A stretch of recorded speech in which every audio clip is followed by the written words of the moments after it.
Bonsoir, namasté, j'espère que vous allez bien mes petites flammes et que vous êtes en forme. On se retrouve aujourd'hui pour la deuxième vidéo.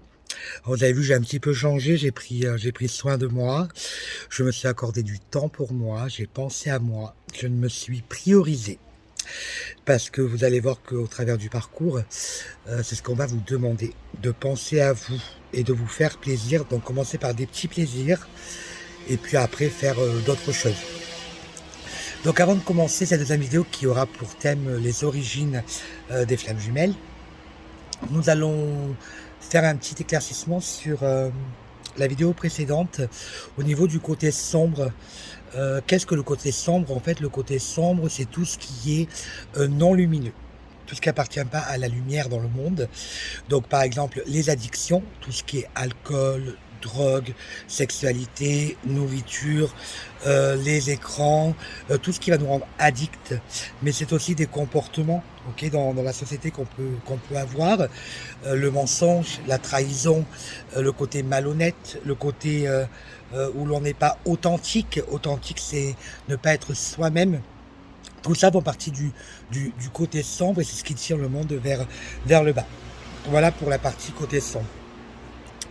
Donc je reviens à notre thème. Donc aujourd'hui le thème c'est les origines des flammes jumelles. On va aborder ça en deux parties. Donc je vais essayer de parler un peu plus lentement, prendre un peu plus mon temps, parce que je sais que j'ai tendance à parler vite. Donc on va y aller doucement. Donc en deux parties, une partie historique et une partie scientifique, puisque les flammes jumelles ont été prouvées scientifiquement, ok, par une psychologue et psychothérapeute. Donc on en parlera un peu plus tard. Donc en ce qui concerne l'histoire des flammes jumelles, donc les flammes jumelles sont issues de la même naissance d'une seule flamme, au même moment et de la même façon, contrairement aux âmes sœurs qui, elles, sont nées séparément. Nous provenons du même œuf cosmique, ok. Une fois la flamme créée, elle se scinde en deux pour incarner deux êtres possédant leur personnalité, leur genre et leur identité. Elle possède des énergies complémentaires, une dominance yang et une dominance yin. Je rappelle que nous avons les deux polarités en nous et qu'une est plus dominante que l'autre, et le but du parcours pour se réunir, c'est d'équilibrer ces deux polarités. Donc ce sont deux êtres semblables mais à la fois différents. Vous verrez dans le parcours, lorsque vous rencontrez votre flamme jumelle, vous allez avoir beaucoup de points communs avec elle. C'est normal, et au fil du temps, vous allez vous rendre compte des différences entre vous, et c'est ce qui va provoquer généralement la séparation. Mais on verra ce qu'est une séparation dans le parcours. Donc la flamme jumelle, c'est la personne qui vous correspond le mieux dans cette vie. Voilà, c'est celle qui va être votre complémentarité, c'est celle qui va être votre moitié. Voilà, c'est celle avec qui vous allez être en harmonie, en osmose totale. Ça, c'est la flamme jumelle. Vous possédez en fait la même âme. Donc j'expliquais dans la vidéo d'avant que ce n'est pas deux âmes différentes, c'est la même âme. C'est la flamme qui a été séparée en deux, donc du coup ça a créé deux âmes différentes, incarnées dans deux corps bien différents. Donc en fait, votre jumeau ou votre autre, ben, c'est vous. Et on apprendra que c'est aussi votre reflet, donc c'est votre miroir. Donc tout ce que vous allez reprocher à l'autre, en fait, c'est ce que vous vous reprochez à vous-même, puisque l'autre, c'est vous. Donc quand vous êtes ensemble, vous formez une unité. Vous allez apprendre dans le parcours que cette unité, vous allez devoir vous l'acquérir vous-même tout seul. Ok? Donc voilà, pour après la joindre à l'autre et former une seule unité. Il ou elle a toutes les parties manquantes que vous n'avez pas. C'est pour ça que les différences vont apparaître. Si on prend mon exemple à moi, mon jumeau et moi, on est totalement différents. Ok, il a des choses que moi je n'ai pas et j'ai des choses que lui n'a pas. Normal, puisqu'il a ma partie, j'ai sa partie.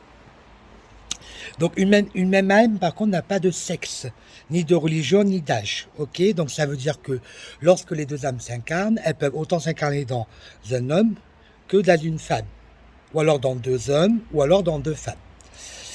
L'âme est éternelle, elle est juste incarnée dans un corps pour une durée limitée. Cela veut dire qu'on peut avoir un féminin dans le corps d'un homme et un masculin dans le corps d'une femme, comme je l'ai dit tout à l'heure. L'âme s'incarne dès l'âge de 4 mois dans le ventre de la maman. Quand le fœtus prend forme, quand le bébé commence à se développer, l'âme descend et s'incarne dans le corps de l'enfant. Elle prend possession du corps à ce moment-là. La rencontre de ces deux flammes est loin d'être un coup de foudre. Effectivement, je dis dans la vidéo précédente, dans les flammes jumelles, ce n'est pas un coup de foudre.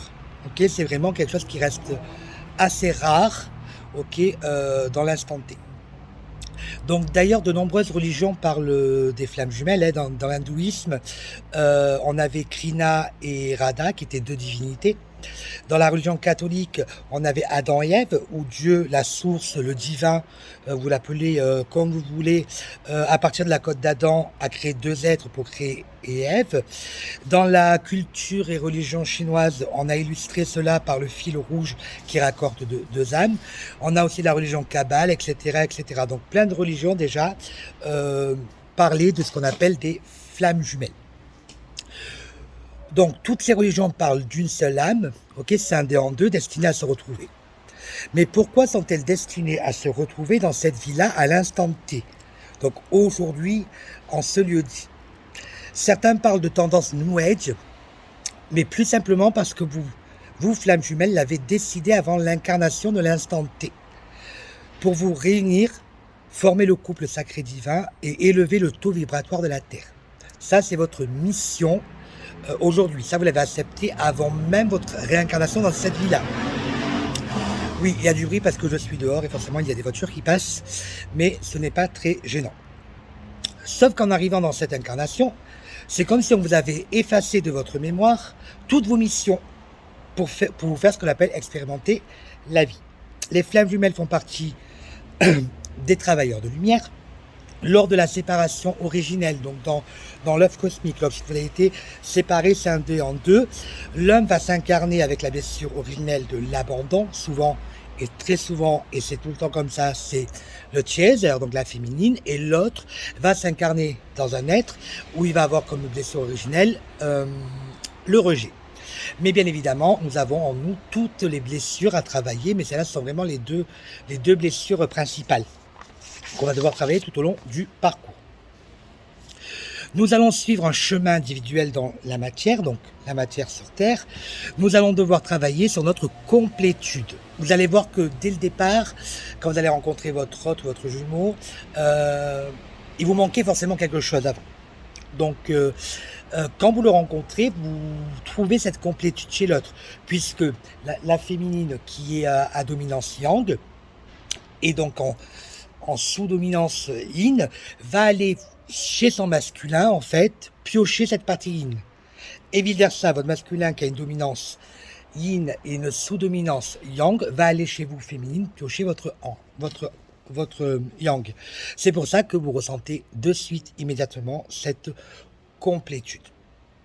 Nous allons expérimenter différentes choses de la vie, avec des obstacles à surmonter, et aussi faire face aux 5 blessures de l'âme. Donc, il y aura une vidéo sur les 5 blessures de l'âme. Les 5 blessures de l'âme, elles sont simples. Il y a l'abandon, la trahison, l'humiliation, le rejet et l'injustice. Pour vous rappeler, petit moyen technique, vous prenez le mot trahir, T-R-A-H-I, et vous mettez sous chaque lettre la blessure qui correspond. Ces blessures-là, nous les portons depuis notre plus tendre enfance. Souvent, elles viennent d'un membre de la famille, mais plus souvent de la mère ou du père. Donc, je reviendrai dessus dans une prochaine vidéo. Pendant les différentes incarnations, les deux flammes décident de vivre leur chemin séparément. Elles peuvent ou elles ne peuvent pas se rencontrer à la même époque ou au bout de plusieurs incarnations. Généralement, l'âme du chaser a vécu plus d'incarnations que le runner. Et dans la vie aujourd'hui sur Terre, le chaser, la féminine, a beaucoup plus d'expérience que le runner. Et souvent, c'est le cas aussi. Le chaser est beaucoup plus âgé que le runner. Le runner est beaucoup plus jeune, moins d'expérience. C'est pour ça que le parcours est un peu plus chamboulé pour lui à des moments donnés, parce que du coup, il manque d'expérience et il va devoir prendre. Jusqu'au jour où nous décidons, hein, par le biais d'un contrat d'âme, on arrive au fameux contrat d'âme, hein, donc les flammes jumelles ont des contrats d'âme, d'être incarnées, de vivre à travers un parcours, des obstacles et différentes choses, ce lien. Et c'est pour ça qu'elles sont amenées à se rencontrer. Donc quand elles se rencontrent, elles ont pour but de dépasser tout ça afin de se réunir en tant que couple physique et de fusionner dans la matière. Ça, c'est le but premier des flammes jumelles. Votre flamme jumelle n'est peut-être pas dans cette incarnation. C'est pour ça que nous n'avons pas tous notre flamme jumelle. Ça se décide en amont. Alors pourquoi? Car vous n'avez pas décidé tout simplement. Voilà. Et comme je l'ai dit tout à l'heure, vous l'avez décidé avec votre jumeau avant d'arriver dans l'incarnation. Sauf que forcément, on appuyait sur un bouton et qu'on vous a tout effacé. Donc du coup, il fallait expérimenter votre vie et retrouver votre jumeau. C'est pour ça que quand vous allez rencontrer votre jumeau, vous avez l'impression qu'il y a un lien de familiarité. Comme si c'est quelqu'un que vous connaissez depuis des années et des années. Tout s'explique, hein. Nous verrons lors de la rencontre qu'il y a ce qu'on appelle une attraction magnétique et énergétique. Et c'est indestructible. Ça, je le répéterai à chaque fois, ce lien est indestructible. Une fois les flammes rencontrées et reconnectées, elles ne pourront plus jamais s'oublier. Parce que tout simplement, c'est ce qu'on appelle une reconnaissance d'âme. On n'est pas dans le physique, c'est l'âme en fait, hein. Ça veut dire que vous allez voir souvent que ça se passe beaucoup à travers le regard, au début. Regard, toucher ou alors la voix. Moi, par exemple, pour mon parcours à moi, ça a été le regard qui a provoqué cette reconnexion. Donc ce contrat d'âme, il a été passé avec votre jumeau et la source. Ok, donc ce contrat est établi entre vous avec plein d'alinéas, ok, sur votre vie qui vous attend. Il va falloir remplir ce qu'on appelle tous les termes du contrat. Nous devons accepter les termes du contrat. Dans le cas contraire, nous verrons dans une prochaine vidéo que la source se chargera de vous rappeler à l'ordre avec les fameuses qu'on appelle foudres karmiques. On verra ce que c'est des foudres karmiques. Moi, en ce moment, mon jumeau en prend beaucoup. Donc, il ne sait pas que c'est des foudres karmiques. Il pense que simplement c'est les aléas de la vie, hein. Sauf qu'il prend un peu cher quand même. Donc, mais le teaser et le runner en prennent, hein. Moi, j'en ai pris au début. Maintenant, ça va mieux parce que je travaille sur moi et que je me bouge un peu le derrière. Mais voilà, quand on se bouge pas et qu'on se fait pas au travail, la source est sympa, mais au bout d'un moment, elle vous tape un peu sur l'épaule, elle vous dit hey, Coco, il faut un peu bosser, hein. Donc voilà pourquoi on arrive à cela. Mais il y aura une vidéo sur cela, vous inquiétez pas. Lorsque nous arrivons sur Terre, nous avons choisi notre famille dans laquelle nous allons nous réincarner, chacun de notre côté, pour réactiver ce qu'on appelle les blessures et pour que nous puissions les travailler. Donc avec notre famille aussi, on a ce qu'on appelle des contrats d'âme, ils apparaissent dans le contrat d'âme, et toutes les personnes que l'on va rencontrer sur notre chemin font partie du parcours. Et on va vite apprendre aussi que dans un parcours flamme jumelle, il n'y a jamais d'erreur. Tout ce que l'on fait, on l'expérimente. Ok, on peut retarder le parcours éventuellement, mais on expérimente la vie. Ces personnes que nous rencontrons, famille, amis, âmes sœurs, font partie de votre contrat d'âme. Ils sont là pour vous faire avancer dans le parcours. Souvent, dès le plus jeune âge, les flammes jumelles se sentent incomplètes. Il leur manque quelque chose. Nous sommes en quête d'amour absolu à chaque fois. Donc ça, c'est un ressenti qu'on a depuis tout petit. Il nous manque quelque chose en nous. Voilà, cette part-là. Voilà. Et ça, on va le retrouver quand on va rencontrer notre flamme jumelle. Et on va du coup le reperdre quand il y aura forcément la séparation, parce qu'on va avoir l'impression qu'on nous arrache quelque chose qui est en nous. Donc là, c'était sur le point historique des flammes jumelles. Maintenant, on va partir sur le côté scientifique, puisqu'il y a eu quand même des recherches pour expliquer ce phénomène flamme jumelle, qui prend beaucoup d'ampleur aujourd'hui. Donc voilà. Donc sur deux points de vue, le point de vue biologique et le point de vue comportemental. Donc je me suis basé sur les travaux de Brigitte Courreau et d'Adeline Gardinier, donc psychologue et psychothérapeute. Ah, d'ailleurs, je viens de parler, il y a une feuille qui est tombée sur la table. Est-ce un signe? Je ne sais pas. Donc, pour définir les flammes jumelles, le terme scientifique qu'on va utiliser, ce sont les jumeaux disparonatales. Ils n'ont pas la même mère ni de lien de consanguinité. Cependant, ils ont un génome, donc un ensemble de gènes très similaires.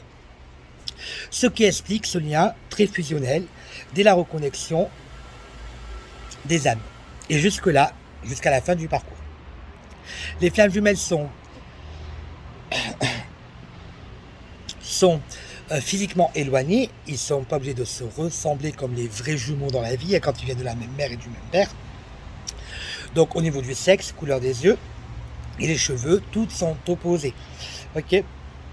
La question que l'on peut se poser, c'est pourquoi être différent physiquement malgré des génomes ou des gènes similaires. Donc la génétique est en fait très complexe. Forcément, un individu possède des gènes et des génomes venant de sa mère et de son père. Tous ne vont pas être exprimés, donnant un physique différent de celui des parents. Nous pouvons donc avoir les mêmes gènes avec notre jumeau, mais ils ne vont pas s'exprimer de la même manière ou de la même façon. C'est ce qui va donner un physique différent. De plus, les jumeaux disparaux natales ont ce qu'on appelle une neuroatypie. Donc ça veut dire un fonctionnement cérébral très particulier, expliquant certains troubles 10, de l'hypersensibilité, de l'hyperémotivité. Ce sont des personnes qu'on appelle à haut potentiel. Souvent la féminine est haut potentiel intellectuel et le masculin est haut potentiel émotionnel. Moi, dans le cadre de mon duo, oui, mon jumeau est hyper émotif, quoi. C'est vraiment, je n'ai jamais vu ça. Il absorbe toutes les émotions de tout le monde. Voilà, donc c'est très compliqué à gérer pour lui. Donc voilà, donc très affecté. La féminine aura du coup des états borderline et c'est là où vous allez voir que dans le parcours, la féminine va souvent ressentir les émotions de son autre par le fameux cordon Ariane, vous vous rappelez dans la première vidéo. Donc elle va prendre ses émotions à distance, puisque le lien flamme jumelle, une fois qu'on est connecté, les jumeaux peuvent être à 8000 km l'un de l'autre, on est toujours connecté, on ne peut plus se déconnecter. Et qu'elle sera dans ce qu'on appelle une dépendance affective, qu'elle va devoir apprendre à rapidement travailler, puisqu'il va y avoir cette fameuse phase de séparation dans le parcours, et c'est là en fait où ça va être très compliqué pour elle. Donc du coup, voilà pour les caractéristiques de la féminine. Le masculin, lui, aura un trouble dissociatif de la personnalité, où d'un coup il sera fuyant, on ne sait pas pourquoi, il sera injuste et il sera paradoxal et incohérent. Il peut vous dire, tenir des propos et puis 5 minutes après vous dire autre chose. Tout est son contraire, donc quand il vous dit quelque chose, vous allez arriver, vous féminine, à faire le distinguo entre son cœur et sa tête, ok, et à un moment donné, ben, c'est la tête qui va reprendre parce qu'il va mettre le masque de protection. Donc voilà pour la partie scientifique. Cette vidéo n'a pas été très longue. J'avais pas besoin de m'étaler davantage puisque du coup c'était du théorique, hein, donc des notions pour que vous compreniez un petit peu mieux d'où vient le terme flamme jumelle. La prochaine vidéo concernera comment je pourrais l'intituler, cette vidéo.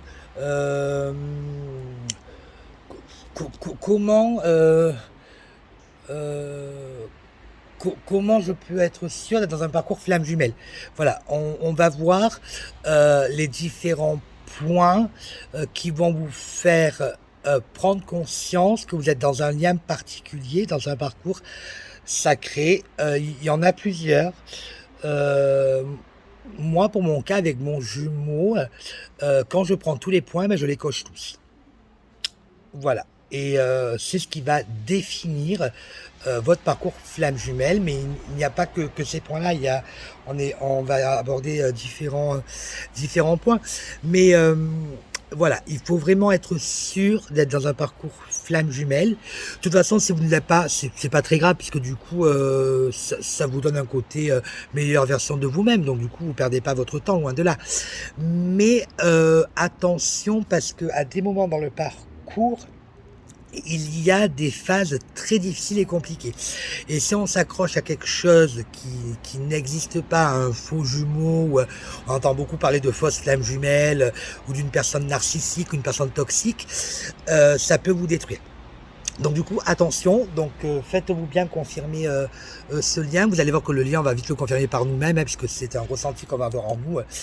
Donc voilà, donc du coup, attention à ça, mais si vous l'êtes pas, c'est pas très grave finalement, hein, puisque du coup, vous allez travailler sur vous-même et que du coup, ça vous fera que du bien.